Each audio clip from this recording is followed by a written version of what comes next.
धर्मक्षेत्रे कुरुक्षेत्रे समवेतायुत्सवः मामका पाण्डवाश्चैव किं कुर्वत संजय। धृतराष्ट्र बोले, हे संजय, धर्मभूमि कुरुक्षेत्र में एकत्रित युद्ध की इच्छा वाले मेरे और पांडु के पुत्रों ने क्या किया? तो संजय बोले, उस समय राजा दुर्योधन ने व्यूह रचनायुक्त पांडवों की सेना को देखकर और द्रोणाचार्य के पास जाकर यह वचन कहा, हे आचार्य, आपके बुद्धिमान शिष्य द्रुपद पुत्र दुष्टद्युम्न द्वारा व्यूहाकार खड़ी की हुई पांडु पुत्रों की इस बड़ी भारी सेना को देखी। इस सेना में बड़े बड़े धनुष वाले तथा युद्ध में भीम और अर्जुन के समान शूरवीर सात्यकी और विराट तथा महारथी राजा द्रुपद, दुष्टकेतु और शेकिता तथा बलवान काशीराज, कुरुचित, कुंतीभोज और मनुष्यों में श्रेष्ठ शैव्य है। पराक्रमी युधामन्यु तथा बलवान उत्तमौजा, सुभद्रा पुत्र अभिमन्यु एवं द्रौपदी के पांचों पुत्र, ये सभी महारथी हैं। ये ब्राह्मण श्रेष्ठ अपने पक्ष में भी जो प्रधान है उनको आप समझ लीजिए। आपकी जानकारी के लिए मेरी सेना को जो जो सेनापति हैं उनको बताता हूँ। आप द्रोणाचार्य और पितामह भीष्म तथा कर्ण और संग्राम विजयी कृपाचार्य तथा वैसे ही अश्वत्थामा, विकर्ण और सोमदत्त का पुत्र भूरिश्रवा और भी मेरे लिए जीवन की आशा त्याग देने वाले बहुत से शूरवीर अनेक प्रकार के शस्त्रों से सुसज्जित और सब के सब युद्ध में चतुर है। भीष्म पितामह द्वारा रक्षित हमारी वह सेना सब प्रकार से अजय है और भीम द्वारा रक्षित इन लोगों की यह सेना जीतने में सुगम है। इसलिए सब मोर्चे पर अपनी अपनी जगह स्थित रहते हुए आप लोग सभी निसंदेह भीष्म पितामह की सब ओर से रक्षा करें। कौरवों में वृद्ध बड़े प्रतापी पितामह भीष्म ने उस दुर्योधन के हृदय में हर्ष उत्पन्न करते हुए उच्च स्वर से सिंह की दहाड़ के समान गरज कर शंख बजाया। इसके पश्चात शंख और नगारे तथा ढोल, मृदंग और नरसिंगे आदि बाजे एक साथ ही बज उठे। उनका वह सब बड़ा भयंकर हुआ। इसके अनंतर सफेद घोड़ों से उत्तम रथ में बैठे हुए श्री कृष्ण महाराज और अर्जुन ने भी अलौकिक शंख बजाए। श्री कृष्ण महाराज ने पांचजन्य नामक, अर्जुन ने देवदत्त नामक और भयानक कर्म वाले भीमसेन ने पौंड्र नामक महाशंख बजाया। कुंती पुत्र राजा युधिष्ठिर ने अनंत विजय नामक और नकुल तथा सहदेव ने सुघोष और मणिपुष्पक नामक शंख बजाए। श्रेष्ठ धनुष वाले काशीराज और महारथी शिखंडी एवं दुष्टद्युम्न तथा राजा विराट और अजय सात्यकी, राजा द्रुपद एवं द्रौपदी के पांचों पुत्र और बड़ी पूजा वाले सुभद्रा पुत्र अभिमन्यु, इन सभी ने हे राजन सब ओर से अलग अलग शंख बजाए और उस भयानक शब्द ने आकाश और पृथ्वी को भी गुंजाते हुए राष्ट्र के अर्थात आपके पक्ष वालों के हृदय को विदीर्ण कर दिए। हे राजन, इसके बाद कपिध्वज अर्जुन ने मोर्चा बांधकर डटे हुए धृतराष्ट्र संबंधियों को देखकर उस शस्त्र चलने की तैयारी के समय धनुष उठाकर ऋषिकेश श्री कृष्ण महाराज से यह वचन कहा, हे अच्युत, मेरे रथ को दोनों सेनाओं के बीच खड़ा कीजिए और जब तक कि मैं युद्ध क्षेत्र में डटे हुए युद्ध के अभिलाषी इन विपक्षी योद्धाओं को भली प्रकार देख लूं कि इस युद्ध रूप व्यापार में मुझे किन किन के साथ युद्ध करना योग्य है, तब तक उसे खड़ा रखिए। दुर्बुद्धि दुर्योधन का युद्ध में हित चाहने वाले जो जो ये राजा लोग इस सेना में आए हैं, इन युद्ध करने वालों को मैं देखूंगा। संजय बोले, हे धृतराष्ट्र, अर्जुन द्वारा इस प्रकार कहे जाने पर महाराज श्री कृष्णचंद्र ने दोनों सेनाओं के बीच में भीष्म और द्रोणाचार्य के सामने तथा संपूर्ण राजाओं के सामने उत्तम रथ को खड़ा करके इस प्रकार कहा, हे पार्थ, युद्ध के लिए जुटे हुए इन कौरवों को देखो। इसके बाद प्रथापुत्र अर्जुन ने उन दोनों ही सेनाओं में स्थित ताऊ, चाचाओं को, दादा को, परदादा को, गुरुओं को, मामाओं को, भाइयों को, पुत्रों को, पौत्रों को तथा मित्रों को, ससुरों को और सुहृदयों को भी देखा। उन उपस्थित संपूर्ण बंधुओं को देखकर वे कुंती पुत्र अर्जुन अत्यंत करुणा से युक्त होकर शोक करते हुए यह वचन बोले।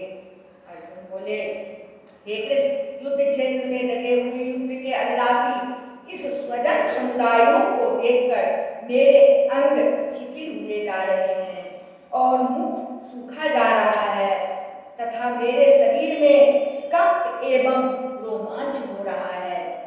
हाथ से गांडीव धनुष गिर रहा है और त्वचा भी बहुत जल रही है तथा मेरा मन भ्रमित सा होता जा रहा है, इसलिए मैं खड़ा रहने में भी समर्थ नहीं हो रहा। हे केशव, मैं इन लक्षणों के विपरीत देख रहा हूँ तथा युद्ध में स्वजन समुदायों को मारकर कल्याण भी नहीं देख रहा हूँ। हे कृष्ण, मैं न तो विजय चाहता हूँ और न राज्य और न सुखों को ही चाहता हूँ। हे गोविंद, हमें ऐसे राज्य से क्या प्रयोजन है अथवा ऐसे भोगों से और जीवन से भी क्या लाभ है। हमें जिनके लिए राज्य, भोग और सुखादि अभिष्ट है, वे ही ये सब धन और जीवन की आशा को त्याग कर युद्ध में खड़े हैं। गुरुजन, ताऊ, चाचे, लड़के और उसी प्रकार दादे, मामे, ससुर, पौत्र, साले तथा और भी संबंधी लोग हैं। हे मधुसूदन, मुझे मारने पर भी अथवा तीनों लोगों के राज्य के लिए भी मैं इन सबको मारना नहीं चाहता। फिर पृथ्वी के लिए तो कहना ही क्या। हे जनार्दन, इस राष्ट्र के पुत्रों को मारकर हमें क्या प्रसन्नता होगी। इन आताइयों को मारकर तो उन्हें पाप ही लगेगा।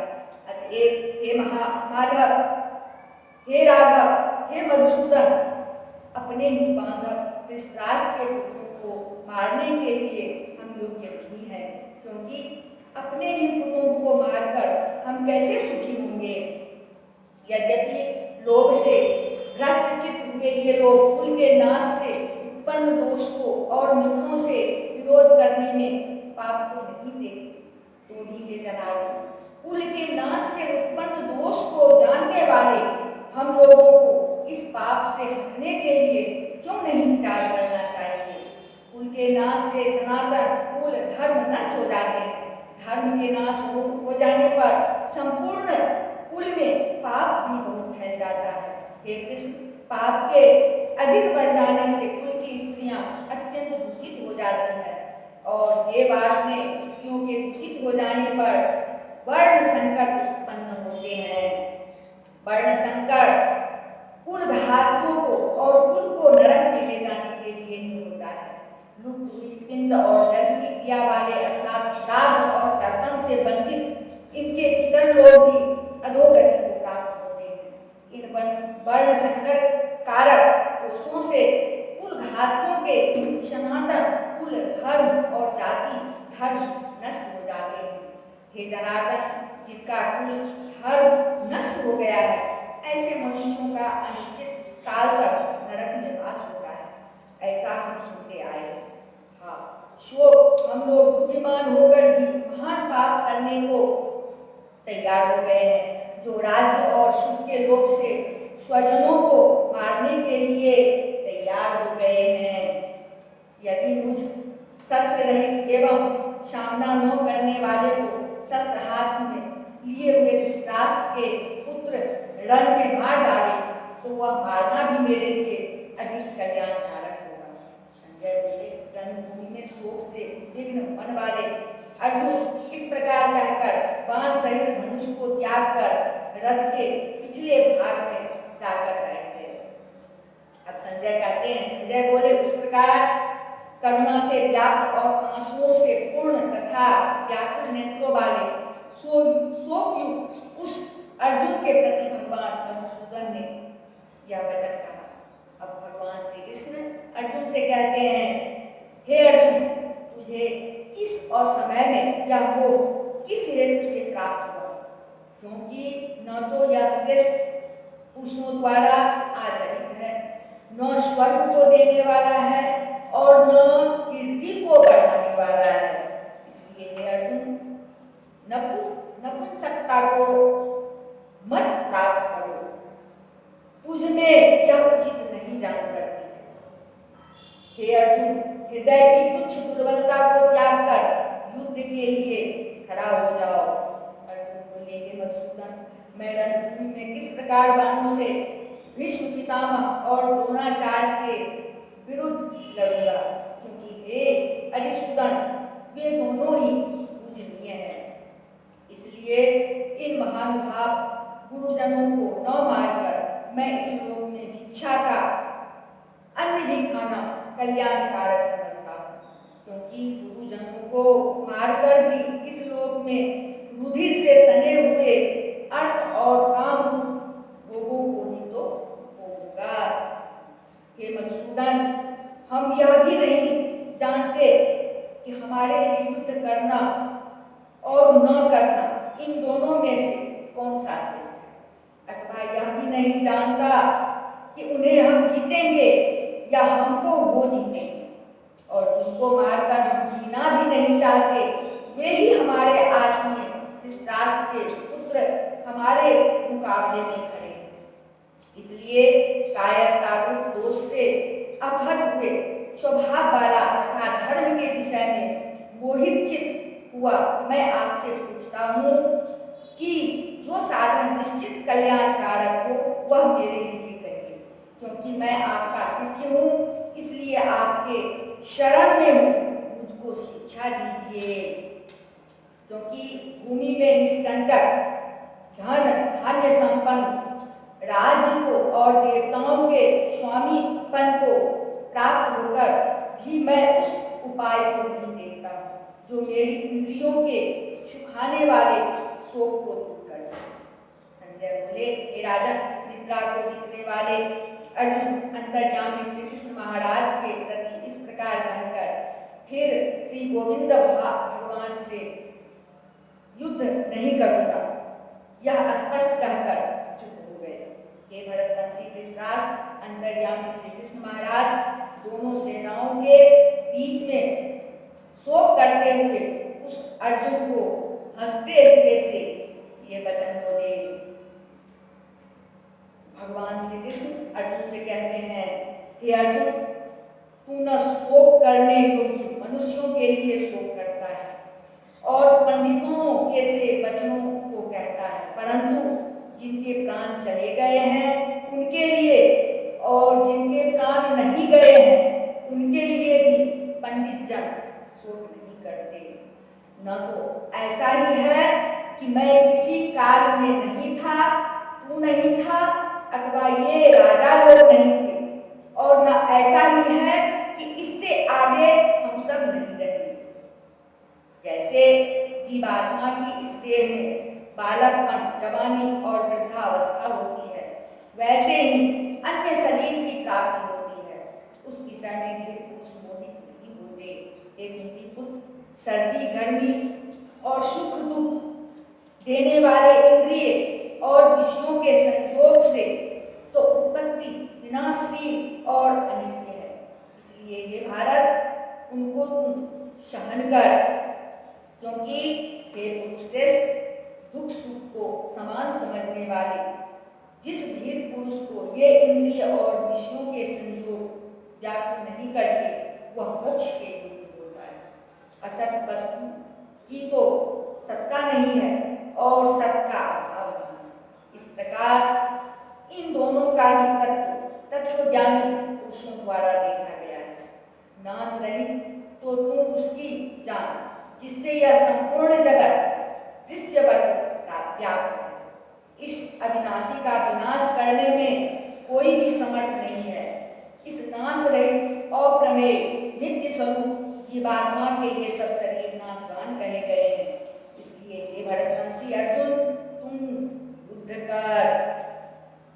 जो इस आत्मा को मारने वाला समझता है तथा जो इसको मरा मानता है, वे दोनों ही नहीं जानते, क्योंकि यह आत्मा वास्तव में न तो किसी को मारता है और न किसी के द्वारा मारा जाता है। यह आत्मा किसी काल में भी न तो जन्मता है और न मरता ही है, तथा न यह उत्पन्न होकर फिर होने वाला ही है, क्योंकि यह अजन्मा, नित्य, सनातन और पुरातन है। शरीर के मारे जाने पर भी यह नहीं मारा जाता है। हे तथा पुत्र अर्जुन, जो पुरुष इस आत्मा को नाश रहित, नित्य, अजन्मा और अव्यय जानता है, वह पुरुष कैसे किसको मरवाता है और कैसे किसको मारता है। जैसे मनुष्य पुराने वस्तुओं को त्याग कर दूसरे नए वस्तुओं को ग्रहण करता है, वैसे ही जीवात्मा पुराने शरीर को त्याग कर दूसरे नए शरीर को प्राप्त होता है। इस आत्मा को शस्त्र नहीं काट सकते। नैनम छिन्दन्ति शस्त्राणि नैनम दहति पावका न चैनम क्लेदन्त्यापो न शोषयति मारुतः। इस आत्मा को शस्त्र नहीं काट सकते, इसको आग नहीं जला सकती, इसको जल नहीं गला सकता और वायु नहीं सुखा सकता, क्योंकि यह आत्मा अछेद्य है। यह आत्मा अदाह्य, अक्लेद्य और निसंदेह अशोष्य है, तथा यह आत्मा नित्य, सर्वव्यापी, अचल, स्थिर रहने वाला और सनातन है। यह आत्मा अव्यक्त है, यह आत्मा अचिंत्य है और यह आत्मा विकार रहित कहा जाता है। इससे हे अर्जुन, इस आत्मा को उपयुक्त प्रकार से जानकर तू शोक करने को जो तैयार है, शोक करना छोड़ दे, अर्थात तुझे शोक करना उचित नहीं है। किंतु यदि तू इस आत्मा को सदा जन्मने वाला तथा सदा मरने वाला मानता हो, तो भी हे महाबाहु, इस प्रकार शोक करने के योग्य नहीं है। इस मान्यता के अनुसार जन्मे हुए की मृत्यु निश्चित है और मरे हुए का जन्म निश्चित है। इससे भी इस बिना उपाय वाले विषय में तू शोक करने को के योग्य नहीं है। ये अर्जुन, संपूर्ण प्राणी जन्म से पहले अप्रकट थे और मरने के बाद भी अप्रकट हो जाने वाले हैं, केवल बीच में ही प्रकट है। फिर ऐसी स्थिति में क्या शोक करना। कोई एक महापुरुष ही इस आत्मा को आश्चर्य की भांति देखता है और वैसे ही दूसरा कोई महापुरुष ही इसके तत्व का आश्चर्य की भांति वर्णन करता है, तथा दूसरा कोई अधिकारी पुरुष ही इसे आश्चर्य की भांति सुनता है और कोई तो सुनकर भी इसको नहीं जानता। हे अर्जुन, यह आत्मा सबके शरीर में सदा ही अवध्य है। इस कारण संपूर्ण प्राणियों के लिए तू शोक करने के योग्य नहीं है, तथा अपने धर्म को देखकर भी तू भय करने योग्य नहीं है, अर्थात तुझे भय नहीं करना चाहिए, क्योंकि क्षत्रिय के लिए धर्म युद्ध से बढ़कर दूसरा कोई कल्याणकारी कर्तव्य नहीं है। हे पार्थ, अपने आप प्राप्त हुए और खुले हुए स्वर्ग के द्वार रूप इस प्रकार के युद्ध को भगवान क्षत्रिय लोग ही पाते हैं। किंतु यदि तू इस धर्म युद्ध को नहीं करेगा तो स्वधर्म और प्रीति को खोकर पाप को प्राप्त होगा, तथा सब लोग तेरी बहुत काल तक रहने वाली अप्रीति का भी कथन करेंगे। और माननीय पुरुष के लिए अप्रीति मरण से भी बढ़कर है, और जिनकी दृष्टि में तू पहले बहुत सम्मानित होकर अब गद्दा को प्राप्त होगा, वे महारथी लोग तुझे भय के कारण युद्ध से हटा हुआ मानेंगे। तेरे वैरी लोग तेरे सामर्थ्य की निंदा करते हुए तुझे बहुत से न कहने योग्य वचन भी कहेंगे। उससे अधिक दुख और क्या होगा। या तो तू युद्ध में मारा जाकर स्वर्ग को प्राप्त होगा अथवा संग्राम में जीतकर पृथ्वी का राज्य भोगेगा। इस कारण हे अर्जुन, तू युद्ध के लिए निश्चय करके खड़ा हो जा। जय पराजय, लाभ हानि और दुख सुख को समान समझकर उसके बाद युद्ध के लिए तैयार हो जा। इस प्रकार युद्ध करने से पाप को नहीं प्राप्त होगा। हे पार्थ, यह बुद्धि तेरे लिए ज्ञान योग के विषय में कही गई और अब तू इसको कर्म योग के विषय में सुन। जिस बुद्धि से युक्त हुआ तू कर्मों के बंधन को भली भांति त्याग देगा अर्थात सर्वथा नष्ट कर डालेगा। इस कर्म योग में आरंभ का अर्थात बीज का नाश नहीं है और उल्टा फल रूप दोष भी नहीं है, बल्कि इस कर्म योग धर्म का थोड़ा सा भी साधन जन्म मृत्यु रूप महान भय से रक्षा कर लेता है। हे अर्जुन, इस कर्म योग में निश्चयात्मिका बुद्धि एक ही होती है, किंतु अस्थिर विचार वाले विवेकहीन सकाम मनुष्यों की बुद्धियां निश्चय ही बहुत भेदों वाली और अनंत होती है। हे अर्जुन, जो भोगों में तन्मय हो रहे हैं, जो कर्म फल के प्रशंसक वेद वाक्यों में ही प्रीति रखते हैं, जिनकी बुद्धि में स्वर्ग ही परम प्राप्य वस्तु है और जो स्वर्ग से बढ़कर दूसरी कोई वस्तु ही नहीं है, ऐसा कहने वाले हैं, वे अविवेकी जन, वे बुद्धिहीन जन इस प्रकार की जिस पुष्पित अर्थात दिखाऊ शोभायुक्त वाणी को कहा करते हैं, जो कि जन्म रूप कर्म फल देने वाली एवं भोग तथा ऐश्वर्य की प्राप्ति के लिए नाना प्रकार की बहुत सी क्रियाओं का वर्णन करने वाली है, उस वाणी द्वारा जिनका चित्त हर लिया गया है, जो भोग और ऐश्वर्य में अत्यंत आसक्त है, उन पुरुषों की परमात्मा में निश्चय ही बुद्धि नहीं होती। हे अर्जुन, वेद उपयुक्त प्रकार से तीनों गुणों के कार्य समस्त भोगों एवं उनके साधनों का प्रतिपादन करने वाले हैं, इसलिए तू उन भोगों एवं उनके साधनों में आसक्तिहीन हर्ष शोक आदि द्वंद्वों से रहित नित्य वस्तु परमात्मा में स्थित योग क्षेम को न चाहने वाला और स्वाधीन अंतःकरण वाला हो। अब सब ओर से परिपूर्ण जलाशय के प्राप्त हो जाने पर छोटे जलाशय में मनुष्य का जितना प्रयोजन रहता है, ब्रह्म को तत्व से जानने वाले ब्राह्मण का समस्त वेदों में उतना ही प्रयोजन रह जाता है। तेरा कर्म करने में ही अधिकार है, उसके फलों में कमी नहीं, इसलिए कर्मों के फल का हेतु मत हो तथा तेरी कर्म न करने में भी आसक्ति न हो। हे धनंजय, तुम आसक्ति को त्याग कर तथा सिद्धि और असिद्धि में समान बुद्धि वाला होकर योग में स्थित हुआ कर्तव्य कर्मों को कर। समत्व ही योग कहलाता है। इस समत्व रूप बुद्धि योग से सकाम कर्म अत्यंत ही निम्न श्रेणी का है। इसलिए हे धनंजय, तुम सम बुद्धि में ही रक्षा का उपाय ढूंढ अर्थात बुद्धि योग का ही आश्रय ग्रहण कर, क्योंकि फल के हेतु बनने वाले अत्यंत दीन है। सम बुद्धि युक्त उस पुण्य और पाप दोनों को इसी योग में त्याग देता है अर्थात उससे मुक्त हो जाता है। इससे तू समत्व रूप योग में लग जा। यह समत्व रूप योग ही कर्मों में कुशलता है अर्थात कर्म बंधन से छूटने का उपाय है, क्योंकि सम बुद्धि से युक्त ज्ञानी जन कर्मों से उत्पन्न होने वाले फल को त्याग कर जन्म रूप बंधन से मुक्त हो निर्विकार परम पद को प्राप्त हो जाते हैं।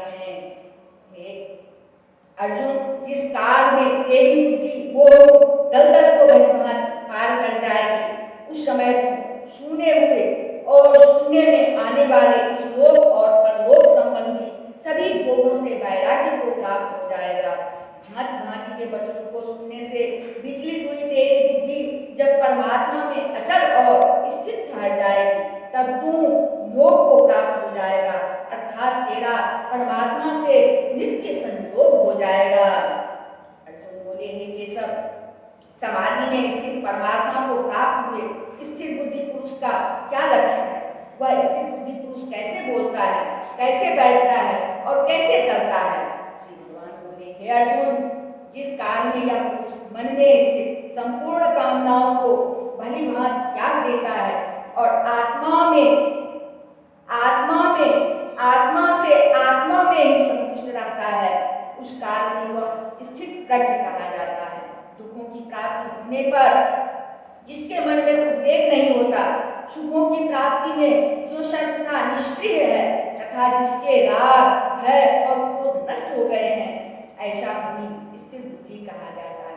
जो पुरुष सर्वत्र स्नेह रहित हुआ उस शुभ या अशुभ वस्तु को प्राप्त होकर न प्रसन्न होता है और न द्वेष करता है, उसकी बुद्धि स्थिर है। और कछुआ सब ओर से अपने अंगों को जैसे समेट लेता है, वैसे ही जब यह पुरुष इंद्रियों के विषयों से इंद्रियों को सब प्रकार से हटा लेता है, तब उसकी बुद्धि स्थिर है।